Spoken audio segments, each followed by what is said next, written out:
జై శ్రీమన్నారాయణ. సీతారామ లక్ష్మణులు తమసా నదీ తీరాన్ని చేరుకున్నారు.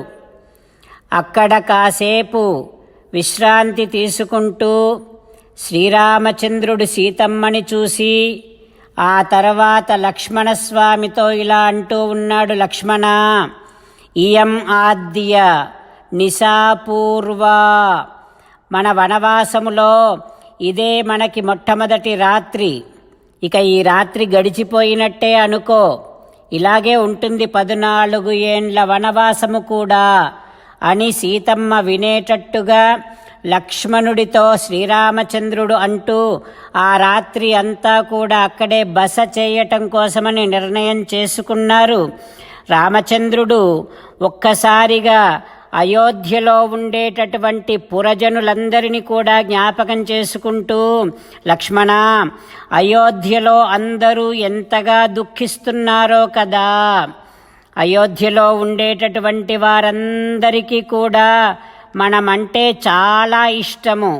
లక్ష్మణ, అమ్మా నాన్నను జ్ఞాపకం చేసుకోగానే, అమ్మా నాన్నను తలుచుకుంటేనే నాకు బాగా దుఃఖం వస్తుంది లక్ష్మణ.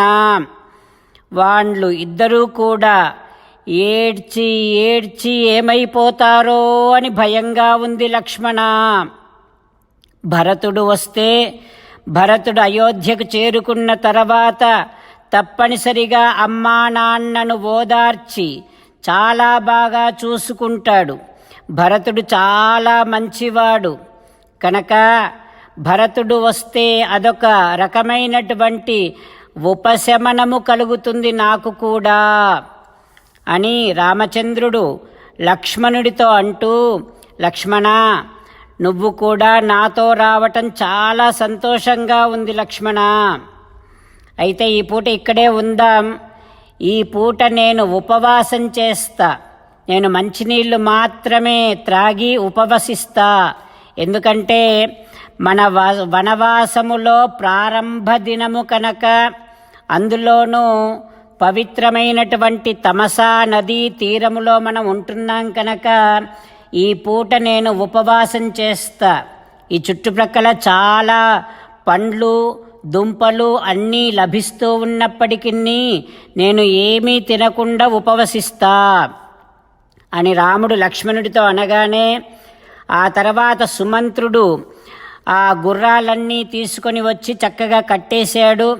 రాముడు లక్ష్మణుడితో కూడా అంటూ ఉన్నాడు, లక్ష్మణ, గుర్రాలని జాగ్రత్తగా చూసుకో నువ్వు అని అన్న తర్వాత సుమంత్రుడు సీతారామ లక్ష్మణులకు పడుకోవడానికి ఏర్పాట్లు చేస్తూ ఉన్నాడు. తమసా నదీ తీరములో చెట్ల ఆకులన్నీ తీసుకొని వచ్చి ఒక పడక వేశాడు సుమంత్రుడు సీతారామ లక్ష్మణుల కోసం. సీతారాములు పడుకున్నారు. లక్ష్మణుడు మాత్రం ప్రక్కనే కూర్చున్నాడు. సుమంత్రుడు కూడా ఒకవైపు కూర్చుని ఉన్నాడు. ఆ రాత్రంతా కూడా సీతారాములని కాపాడుతూ లక్ష్మణుడు సుమంత్రుడితో కథయామాస సూతాయ రామస్య వివిధాన్ గుణాన్, రాముడు ఎంత మంచివాడో, రాముడిలో ఎన్నెన్ని మంచి గుణాలు ఉన్నాయో ఆ గుణాలన్నింటిని గురించి లక్ష్మణుడు సుమంత్రుడితో చెబుతూ ఆ రాత్రంతా గడిపేశారు. రాత్రి గడిచింది, తెలతెలవారుతోంది. శ్రీరామచంద్రుడు లేస్తూ ఉన్నాడు. లేచి ఆ ప్రక్కనే చాలామంది తమతో అనుసరించినటువంటి అయోధ్యాపురవాసులంతా కూడా పడుకొని ఉన్నారు. వారినందరినీ చూస్తూ ఉన్నాడు రామచంద్రుడు. చూసి లక్ష్మణుడితో ఇట్లా అంటూ ఉన్నాడు,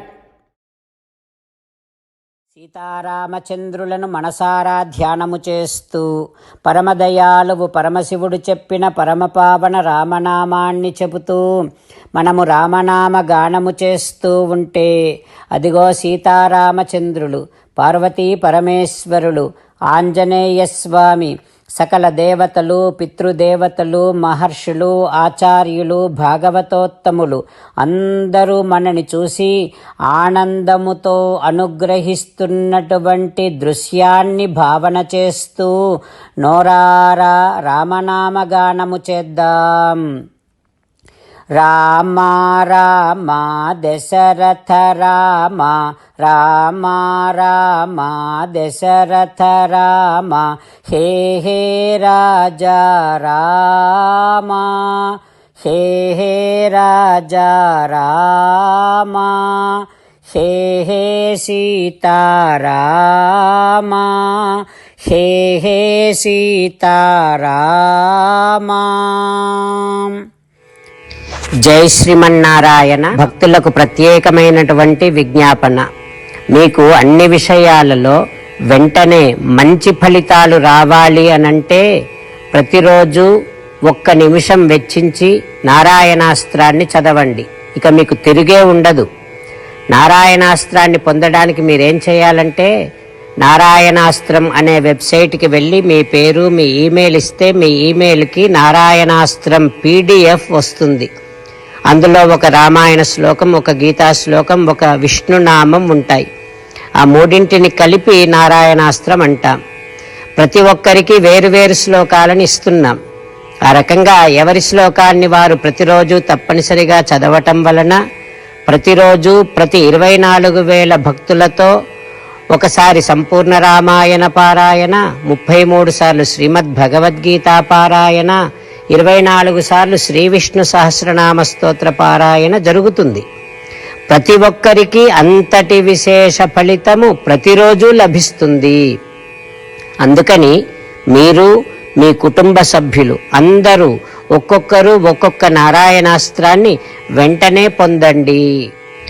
జై శ్రీమన్నారాయణ. శ్రీమద్ భగవద్గీత సారాంశముగా 18వ అధ్యాయములో 65 నుంచి 69 శ్లోకముల ద్వారా శ్రీకృష్ణ భగవానుడు మనందరినీ ఒక 8 పనులు చేయమని చెబుతూ పరమాత్మ ఈ రకంగా అంటూ ఉన్నాడు. ఎవరెవరైతే నేను చెప్పిన ఈ 8 పనులు చేస్తారో వారందరూ నాకు చాలా ఇష్టమైన వారవుతారు. అప్పుడు వారిని నేను సకల పాపముల నుండి, సకల దుఃఖముల నుండి విముక్తులను చేసి నా అంతటి వారిగా చేసుకుంటా, తరగని ఆనందాన్ని అనుభవింపచేస్తా.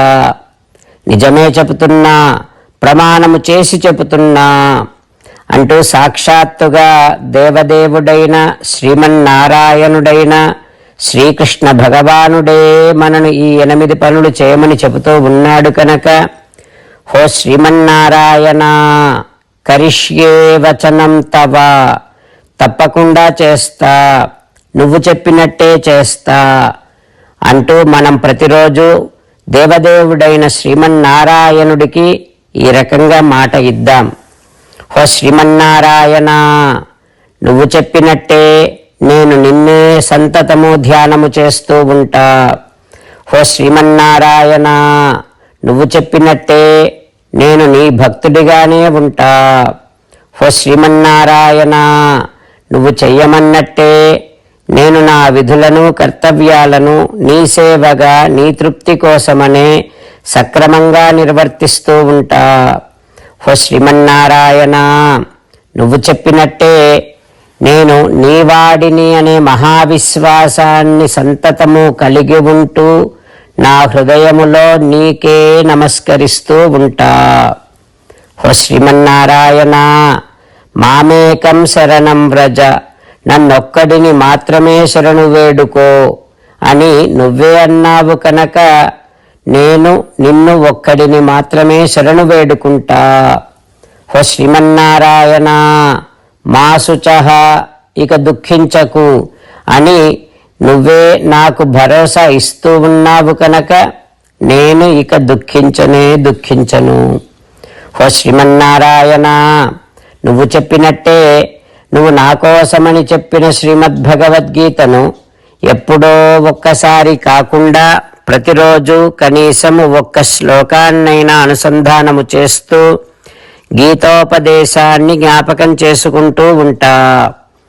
హో శ్రీమన్నారాయణ, నువ్వు చెప్పినట్టే నువ్వందరి కోసమని చెప్పిన శ్రీమద్భగవద్గీతను తెలియని భక్తులందరికీ తెలియచేసే నా వంతు ప్రయత్నాన్ని నిరంతరము కొనసాగిస్తూనే ఉంటా. ఓ శ్రీమన్నారాయణ, నేను నువ్వు చెప్పినట్టే చేస్తా, నీకు నచ్చినట్టే ప్రవర్తిస్తా, నీకోసమే పని చేస్తూ ఉంటా. కరిష్యే వచనం తవ. సర్వం శ్రీకృష్ణార్పణమస్తు. జై శ్రీమన్నారాయణ.